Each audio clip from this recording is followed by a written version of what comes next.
Krishna. So, on Hinduism today, aren't we? Okay. So, the Bhagavatam. Let's start chanting. This is the verse. Yascha Buddhatamo Loke Yascha Parang Gataha Bhav Sukam Edete Vishati Antarito Janaha. So I'm going to chant a few times and then get on to the class because I'm a little late. Sorry for that. It's a travel day for me, and sannyasis have all kinds of stuff. So Yaschamu Tatamo Loke Yaschamu Tatamo Loke Yaschabudhe Parangataha Yaschabudhe Parangataha Bhavu Bhav Sukame Dete Bhavu Bhav Sukame Dete Vishatyantarito Jana Vishatyantarito Jana. So, I'll explain it. First I'll explain literally what all the words mean. Then I'll begin my propaganda.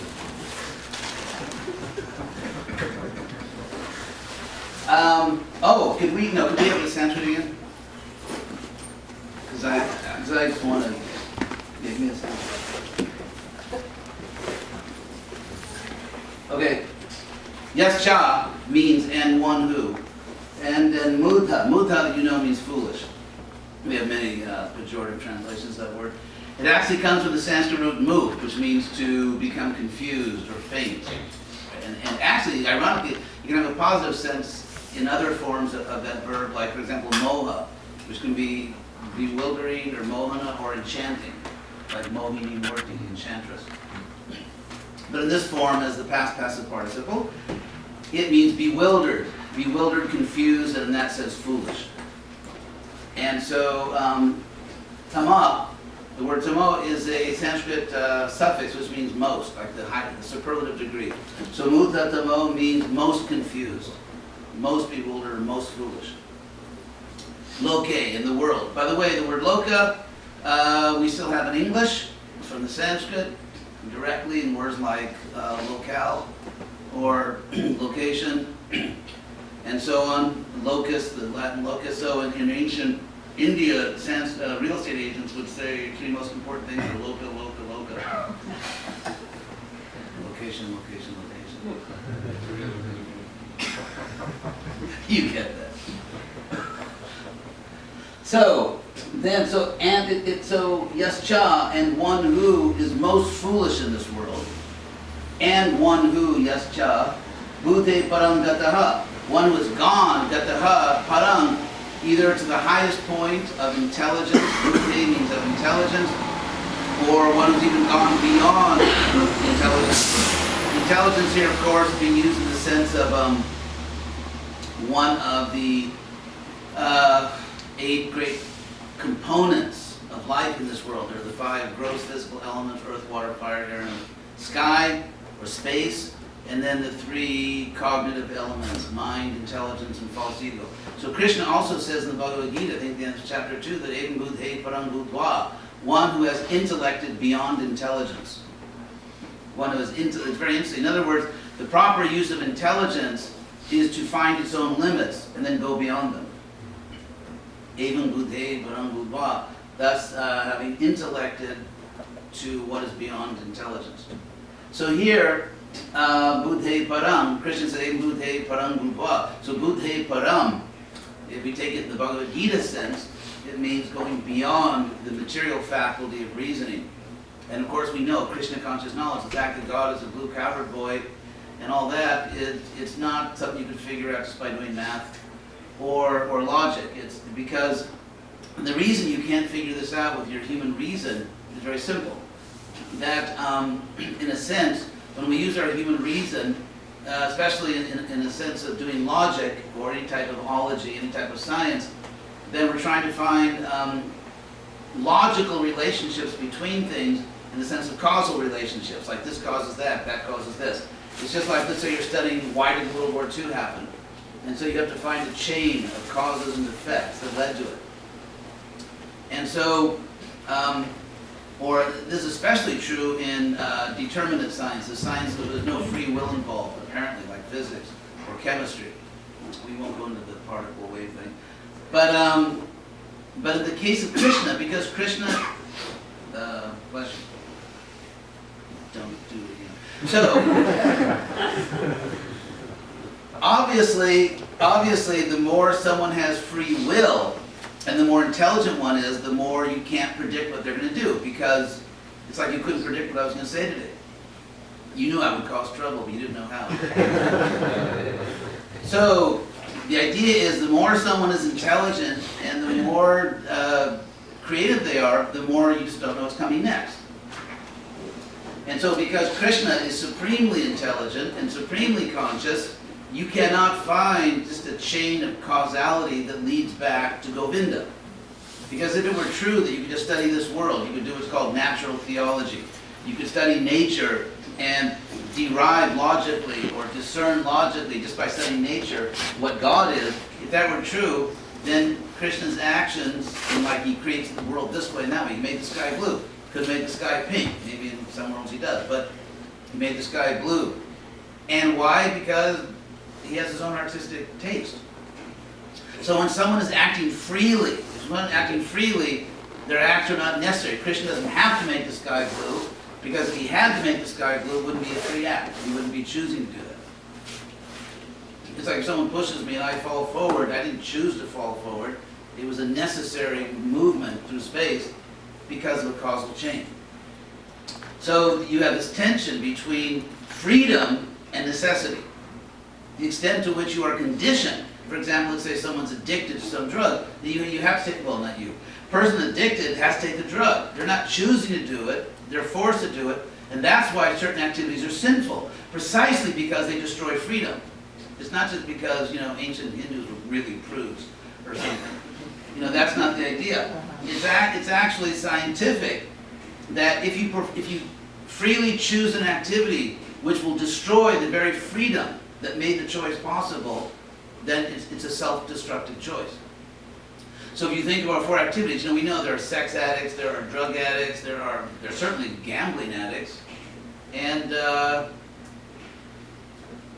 meat eating. Yeah, people are addicted to meat. Otherwise, it's so irrational to eat meat. What I tell people is, sure, if you eat beef, it's basically like smoking. So if you think it's okay to smoke, then you can eat beef. Because they both cause cancer. So people know it's unhealthy. They know meat is produced by terrible acts of cruelty, and yet they do it. Why? Because they can't give it up. So these acts, so you actually become a cruelty addict. Become a cruelty addict. So all the four principles is not just because, say, like, what's the definition of a priest? It's someone who has a deep fear that someone, somewhere, is having a good time. So actually what we are doing, it's scientific, it's logical, and there are good reasons for it, because we want to maximize freedom, and ultimately freedom is maximized through Krishna consciousness and purity. So, Buddhe Param, precisely because Krishna is not forced to act, he's not required to act in certain ways, there's no law above him. It's not like some theologians say that God had to pay a ransom for our sins. Really? And who was holding the gun to God's head? Anyway, so no, God does not pay ransoms. He's not susceptible to that kind of pressure. So, because Krishna is free, because he's independent, in fact he's Swarat, first verse of the Bhagavatam, he's the supremely independent free entity, and therefore there's no causal chain leading to Krishna. And so you have to get knowledge from higher authorities, like all accounting. So, in that sense, one who's gone beyond even material reasoning, or the word param. The word param, in one sense, in its most simple grammatical sense, means the other. So, for example, Krishna says in the Bhagavad Gita, one who tortures the body or pains the body or the soul. Atma paradeheshu, either in one's own body or the bodies of others. So Atma, in addition to its theological meaning or philosophical meaning as self, also just means, it means self as a reflexive pronoun, like self-service car wash. As I said yesterday, in ancient India, if they had a self-service chariot wash, then it would have been called swasevas, or Atma seva, self-service. So to contrast like one's own and the other, like yourself and someone, the other, they say Atma para or swapara. So in that sense, being the other, it's beyond. And also being beyond is the highest of something, because you can have a sense of that which is beyond everything else. In other words, supreme. So that's how para means supreme. It's your basic semantics, right? So therefore, buddhi means from or of buddhi. Param, it can mean beyond buddhi or it can mean the highest point of buddhi. In any case, we're talking about a winner. And of course, obviously, this is in direct contrast. This is direct antonym of Mudha Tama. Mudha Tama, the most foolish, Buddhe Param, the most intelligent, or the wisest. So, Jascha Mudha Tamo Loke, Jascha Buddhe Param Gataha. Gataha, one who's gone, obvious English Sanskrit connection here. Go, ga, same word. So, Jascha Buddhe Param Gataha, Ta Hubao, means both of them. Hubao, from which we get probably, our word ambi, like ambidextrous, like both. Is a dual form of the verb. That means these two increase, tahu hao, these two increase their happiness. And klishati, they suffer, they have lots of troubles. Antarito jana, literally people in the middle. Antar is our English internal, internal. And so antarita means, put in the middle.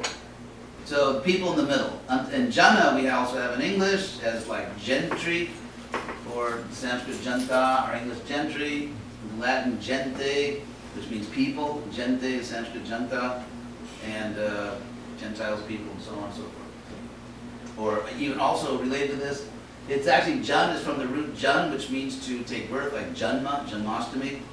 And in the causative sense it means, and there's a word, English word, coming from that, generate. Because to generate something means to make it take birth, or to produce it, to generate. So generate, janayati in Sanskrit, and then jana, people would have been generated, people would have taken birth, jana. And antarito, internal, antar, so it's just people in the middle. In other words, people who are not the wisest, not the stupidest, which is kind of like all of us. So, the idea being that they do have troubles. So I'll talk about that. First I'll read Prabhupada's purport. I'll read the translation of purport. And, there's a ghost in the machine. So, Prabhupada's translation. O learned sage, your explanations are very good, as they should... Oh, wrong word. Sorry. I'm a discount guru, so that was not a mistake. I was testing Kalakanti and he passed the test.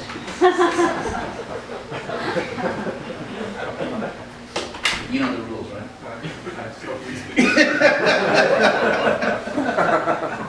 Sorry, you already broken them all.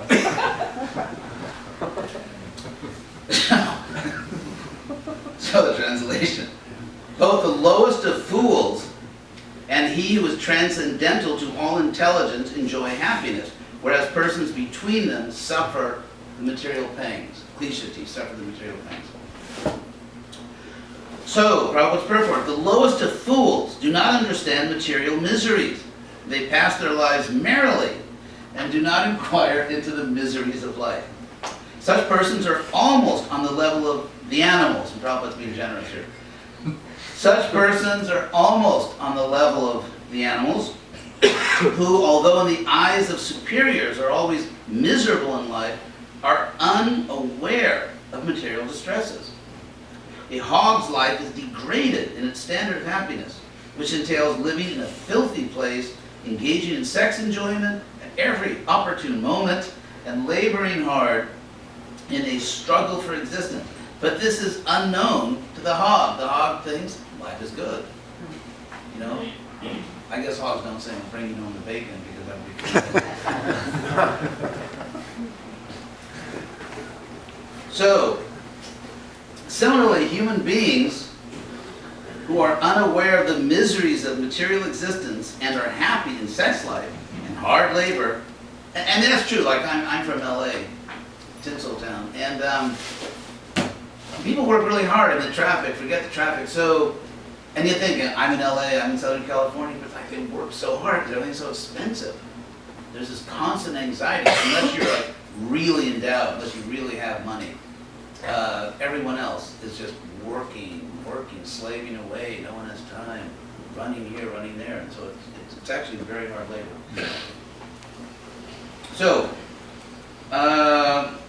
So people, human beings, who are unaware of the miseries of material existence and are happy in sex life and hard labor are the lowest of fools. Yet because they have no sense of miseries, they supposedly enjoy so-called happiness. The other class of men, those who are liberated and are situated in the transcendental position, above intelligence, are really happy and are called Paramahamsas. But persons who are neither like hogs and dogs, nor on the level of the Paramahamsas, feel the material pangs, and for them inquiry about the supreme truth is necessary. The Vedanta Sutra states, Atato Brahma Jigyasa, now one should inquire about Brahman.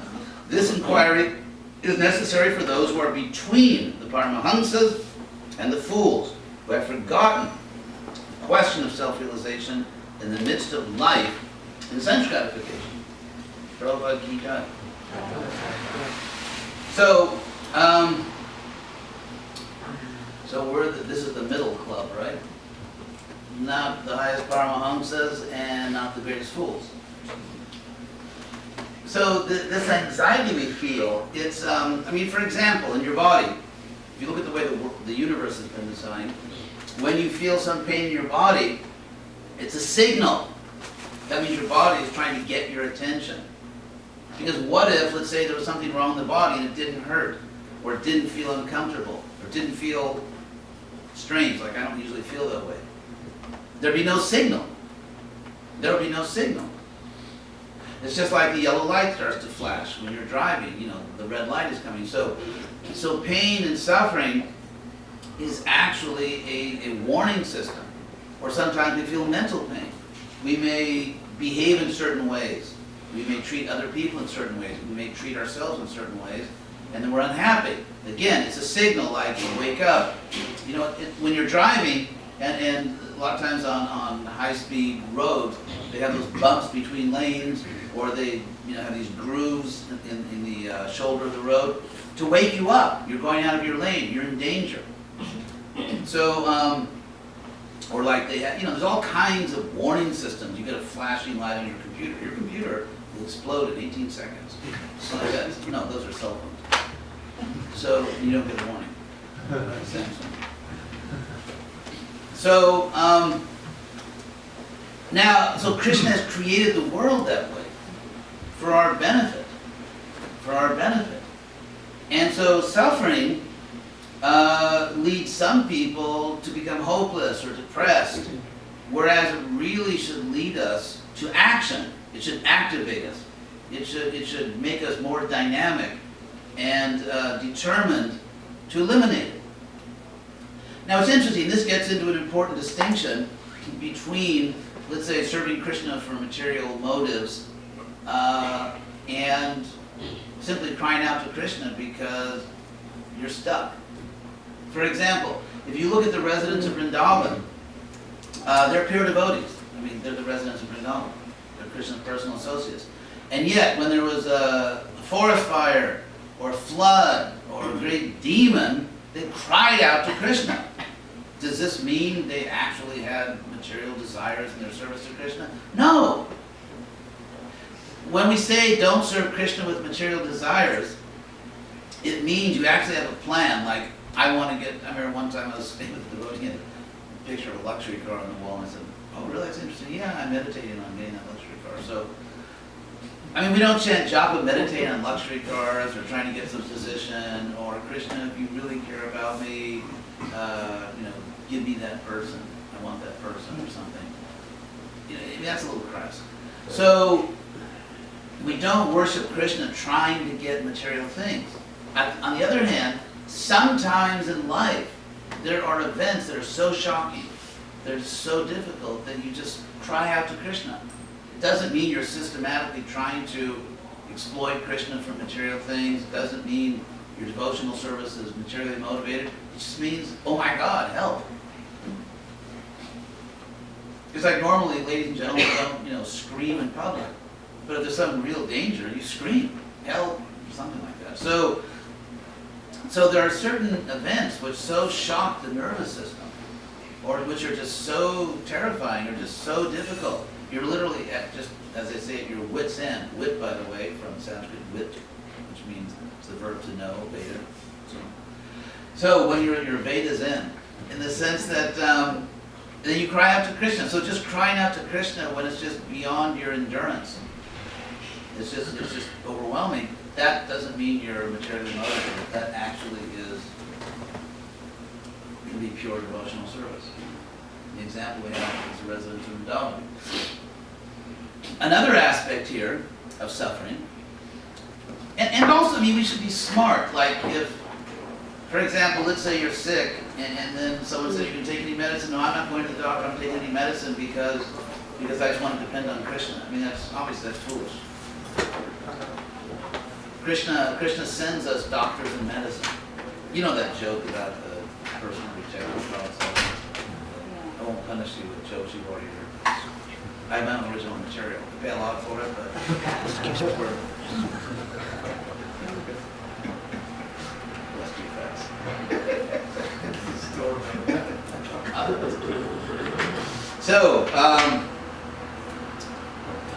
So how we respond to pain, how we respond to suffering, really, in a sense, determines which way our life is going. And there's something good about anxiety. I saw this, heard this lecture from this lady who's a prominent psychologist at Stanford University, which is kind of Stanford is kind of the University of Florida at the South Bay in California. Anyway, so she was saying that psychologists always used to think that the less stress you have, the less anxiety, the happier you'll be. And so they had all these strategies for stress reduction. But then they found out that, let's say, the amount of stress did not correspond to someone reporting that they were unhappy in life, and low stress did not correspond to people saying they were happy. And the reason is they found out that what really makes people happy, especially, obviously there are limits to any good thing, but what really makes people happy is having a purpose in life. Feeling their life matters. When you wake up in the morning, it really matters that you get out of bed. You have something to do, which is important. It's important to you, it's important to other people. You're needed. And people who get up in the morning and feel that, it doesn't matter if I get up or not. There's nothing important in my life. Those are the people that are really most unhappy. Even though, like for example, I just learned, it's really impressive, like what really strikes me coming to California is this super massive infrastructure for sort of happy, relaxed life. In the sense that, the beaches and the hotels and, the roads and just everything is set up for tourists and retirees. And also another fact is that Florida has the highest rate of consumption of antidepressants. And so if someone retires, if someone retires and just, into a, like an ecstatic golf community or something, of which there's probably literally an infinite number in Florida. So if someone retires, let's say, to a golf community, or is, near the beach or something, and if the most important thing in your life is to practice your putting, you're not even on the PGA, it's like you're not even making any money out of it, you just like to play golf. It's like life has no meaning. Life has no purpose. It can even bring on premature death. So I think in the Hare Krishna movement, remember? Hare Krishna. Actually, I have to say, I wanted to say this in class today. I am a great admirer of Kalakanta Prabhu. And I have to be honest because I'm a sannyasi and say this is actually sponsored content right now. Hey. Want your money's worth, right? No, but honestly, because I was here in 2008, 2009. I was teaching at the university, and I saw Kalakanta, very soon after he arrived here and the struggles he went through, and I really admire what he's done here. I always say actually wherever I go that you are one of the best examples we have of what we should do, certainly in this country. Hey. And so I know when I was a younger devotee, I'm obviously very young. So when I was a younger devotee, I remember back in the very late 60s, early 70s, that we had so much sense of purpose. We had so much sense of purpose. We just lived to spread this mission. And enthusiasm, we literally come to kind of bowl people over and they end up in a Hare Krishna temple. They would leave a week later, but eternal benefit. But that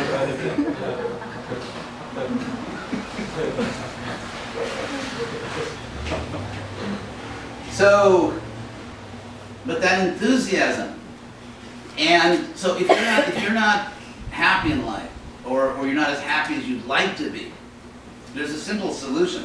As I always say, the easiest way, the most guaranteed way to make yourself miserable is try to be happy. Do everything for your own happiness. Make all your decisions based on what you think will make you personally happy. And it's completely predictable that you will not be happy. You'll actually be unhappy. And then if we live our lives for others, we really are dedicated, especially Prabhupada. Really, if we dedicate our life to Prabhupada, we'll always be happy. Now, we're not going back to our old and mature days, what I call Vedic Lord of the Flies.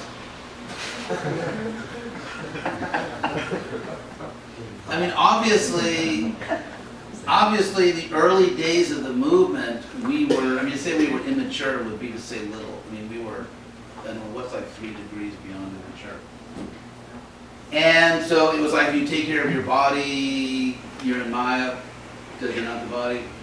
You're like really seriously concerned about your bodily health. You don't understand Krishna consciousness. And if you're concerned about your emotional health, you like totally don't understand spiritual life. Because there is no psychological dimension to life. Everything is theological. Remember that? So if you think I remember one time, my very good friend Amarendra, who was temple president of Gainesville, the glorious temple president of Gainesville, he tells me this story. Some bhakta came and said, join the temple in Gainesville, and said, Prabhu, I take these medicine. I take this mental medicine. And Amarendra, being a young devotee, idealistic, said, no, you can throw that away. We just chant Hare Krishna. We don't need all these things. And then he came the next day and found the bhakta sort of like hanging like a monkey from like a wall in the bathroom. Then he told him to take the medicine. So,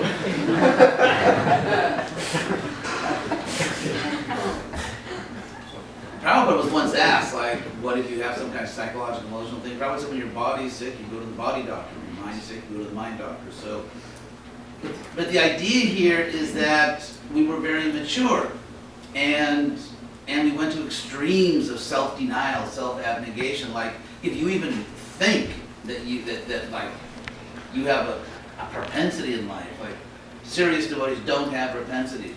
They just blindly follow what they're told. They just do what they're told to do. And even have propensities is like way out of line type of nature, which of course is is exactly the opposite of what Krishna teaches in Bhagavad Gita. Krishna teaches over and over again that Svabhava Jena Konte Nivata Svena Karma. No, we're all bound to do the service, the work, the born of our own nature. Svabhava. Krishna says 3.33 Gita that Sadrasham Cheshtate Swasya Prakritir Jnanavanapi. Even a learned person, a wise person, Krishna's word is Jnanavan. Like Bhagavan, one who has knowledge. Same word Krishna uses at 7:19. Bahunam Janmanam Ante Jnanavan Mam Pravajte. After many births, the one who actually understands me surrenders. And that is Jnanavan. So a Jnanavan, someone that really gets it, really understands Krishna consciousness, still will act in this world according to their own nature. And the word nature here is prakriti, because in Sanskrit, just like in English, the word nature can mean either, birds, bees, flowers, and things like that, or the word nature can mean your nature, the way you are. And so Krishna says, sadrasham, prakriti, the word sadrasham, which means according to their nature, literally drish means to see, like darshan. And so sa means with. So sadrasha means something which looks the same way, or has the same appearance, or has the, in other words, it's the same. So sadrasham cheshtate swasya prakriti.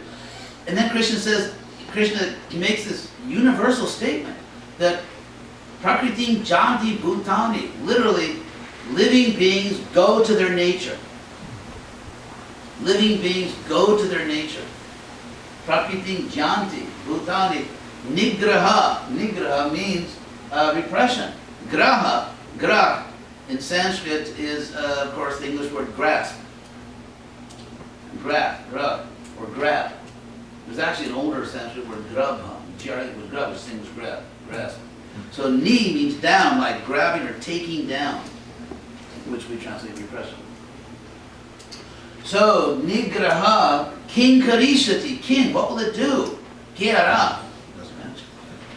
So, like in Spanish, like in all the Latin languages, Spanish, Portuguese, Italian, interrogative words are made with the K sound. Like que, como, cuando, in Sanskrit, kin, kada, kuta, and so on. So, kinkarishati, what will it do? So, basically, we taught back then exactly the opposite of what Krishna teaches. We were sincere, just sort of lost in the woods. So when I say that you should just live for the sake of others, or for the sake of Prabhupada, for the sake of helping his mission, it doesn't mean to damage yourself, either physically, emotionally, intellectually, or certainly not spiritually. In fact, when Krishna says in Bhagavad Gita, 4 minutes, the clock, just beat the clock now. We've extended class to Oh, thank you. 15 minutes. So. No Christian lunch. Oh, good. No breakfast for me. But coffee. We have till 8:45. That's all. Thank you. Thank you. I feel much better about myself right now. So, I'm in California. It's very important to feel good about yourself. So, Krishna says in the Bhagavad Gita that we should be moderate, yuktahara viharasya, which means moderate, balanced in yukta vihara, yuktahara in eating. And actually the word ahara in Sanskrit can mean eating, or it can mean also like consumption. Like to consume something in English can have the sense of eating, but it also can mean have the general sense of sort of taking in anything with your senses, consumption. And that's sort of the Sanskrit word ahara, which literally means taking in.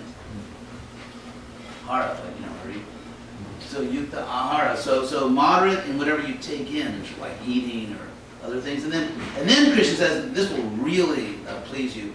Krishna says, yukta ahara viharasya, moderate in recreation. Krishna actually is teaching us that in moderation, we should have recreation, downtime, just relax. That's what Krishna teaches. Krishna teaches you really can't practice bhakti yoga seriously unless you chill sometimes. I said that to show how youthful I am. So, yukta hara viharasya, yukta cheshtasya karmasu, and moderate in all our actions. So what Krishna's teaching here is that in everything we do, there has to be moderation. You have to stay balanced. You can't go to emotional or physical extremes. Because just as if you go to physical extremes, you injure yourself, you damage your body. And if you go to emotional extremes, you damage yourself also. So, when Krishna says, surrender to me, give up everything, do everything for me, it's understood that you do that in a way that is balanced. You do that in a way that is healthy for yourself, physically healthy, emotionally healthy, intellectually healthy, and spiritually healthy. So it's in that framework that you give everything to Krishna. So, for example, if I have to relax sometimes, just so I don't go over the edge, because I'm a leader in a religious institution. I mean, how scary is that? So, if I'm relaxing sometimes, then that's my service to Krishna. Sometimes it's my service to Krishna. Consciousness is joyful. It's interesting because on the one hand, he always told us, don't try for sense gratification, try to serve Krishna. Yet he emphasized you should be happy. You should be happy. And that happiness requires a balance, or you could say, not really a balance, but just, you could say balance of just giving yourself to Krishna, just doing what Krishna wants, and yet understanding that Krishna wants you to be healthy. One time when Prabhupada arrived in LA in early 1970, we were reading him, and we would actually be on our knees like this, and Prabhupada would come with a little basket of flowers and give us all a flower, and we give him a flower. It's a nice little loving exchange. And so Prabhupada stopped everything, and said to me, what's the matter? Because in those days we just did Harinam Sankirtan all day, and we didn't really, there wasn't too much book distribution. And I was one of the Sankirtan leaders, I used to play the drum all the time, and so we had to put tape on our fingers so we didn't, destroy our hands, our skin. So Prabhupada saw this tape on my finger. So here he was, founder Acharya of ISKCON with Krishna, stopped everything, he was seriously concerned, why did I have tape on my finger? Was I all right? I remember one time also, this was in LA, just around the same time where I saw Prabhupada chastising one of his young lady disciple because she let her child run into the street. Prabhupada was really upset because from his window he saw this little child run in the street. And Wasika Avenue back then, especially back then, there was very little traffic. It was just a really sleepy residential street back then. And yet Prabhupada was really concerned when she tried to explain it. Prabhupada really, he was really upset that her child ran into the street. So this is the real Prabhupada. I mean, there's a real Prabhupada who's not ultra-conservative, by the way. There are some ultra-conservatives that kind of, have this mythological ultra-conservative Prabhupada sort of made in their own image. But the real Prabhupada, as I've tried to show by quoting him, is actually very open-minded, not foolish, certainly, obviously, but open-minded, liberal, willing to do whatever it takes to help people, deeply concerned about even the bodily health of his disciples, deeply concerned about their emotional happiness. That's the real Prabhupada. And you actually see this if you read the books like Mukunda's book, Miracle on, what's he got? Miracle on, Second Heaven. Where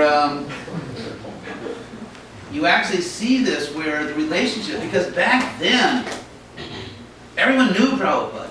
And so if you look at a time, I think this is like the golden age of ISKCON in the West, when Prabhupada was personally there. And if you look at the relationship between Prabhupada and his disciples back then, first of all, everyone knew Prabhupada, he knew everyone. He was really concerned about their happiness. Are you eating enough? Are you healthy? And in terms of many details of preaching, he deferred to the local people. You're an American, you appear to be a rational adult, you figure it out. And then what you see is, and you find this everywhere in the history of religions, you get a spectacular example of this in the Jesus movement, the mythologizing of the charismatic leader. You find it very clearly. You study the history of Buddhism. I mean, the first sort of serious biography of Buddha was written 500 years after he lived. And so that's like, imagine, 500 years of the telephone game. But anyway, so as the movement grew much faster than Prabhupada ever expected, the inevitable consequence, because there was nothing else humanly possible, the inevitable consequence was that Prabhupada became, in a sense, more distant from his disciples. And there were fewer and fewer devotees. There were fewer and fewer, a smaller and smaller percentage of ISKCON devotees actually knew Prabhupada personally.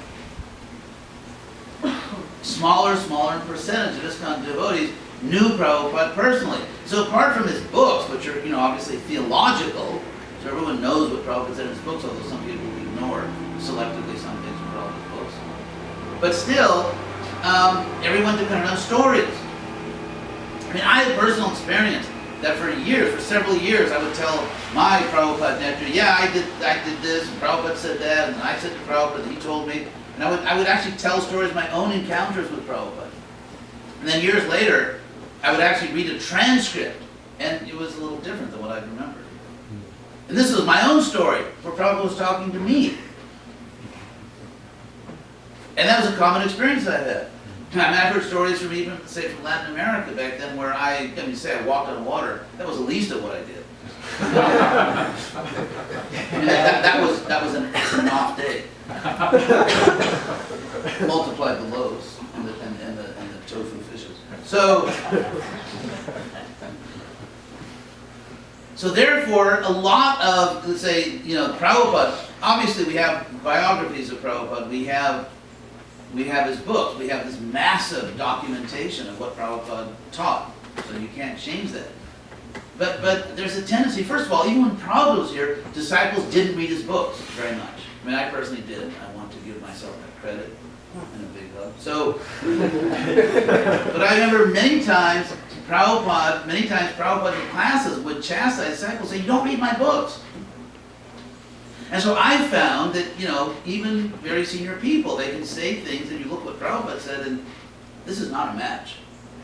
In fact, it's really kind of like the opposite. And so it's really important, it's actually essential, perhaps the most important thing we can do, to keep the real Prabhupada in the center of ISKCON. And if you read, I think, especially books back when Prabhupada was more at his leisure, the movement was smaller, when Prabhupada had the luxury of knowing all his disciples and they all knew him, and you see how he acted, how he taught, the kinds of leeway he gave trusted disciples, his concern for their welfare. To me, those books are very important, like Mukunda Goswami's book. And we not mythologize Prabhupada. Not mythologize him and try to make him into almost like a surrogate god. I suggest that it's just like we understand everything through Prabhupada's teachings, but that includes Prabhupada. There are people who understand the universe, God, the soul through Prabhupada's teaching, but there's one very important thing they place outside of Prabhupada's teachings, which is Prabhupada himself. So Prabhupada very clearly explains his powers, his authority, his limitations. And when he explains his limitations, he's not just, that's not like pastime. Prabhupada's just being humble. He's actually God. No. I mean, the limitations are not spiritual. He has no spiritual limitations. He gave us perfect knowledge. He gave us a perfect process. But Prabhupada depended on us, as one of his main secretaries said when he said that there was a devotee who kept asking Prabhupada some details about material things, and Prabhupada said, "How do I know? I'm not God." So Prabhupada gave us the flexibility we need to make this movement work, and I think Paul Kanta is one of the best examples of someone who is doing outstanding service, and here we are in Krishna. So, thank you very much. Any questions? And please feel free to agree with me. Yep. And then that devotee in the back there, Roger. I loved the essence of what you were talking about today about placing Prabhupada at the center of our preaching and of our devotional service. Yeah, I have this problem. I'm allergic to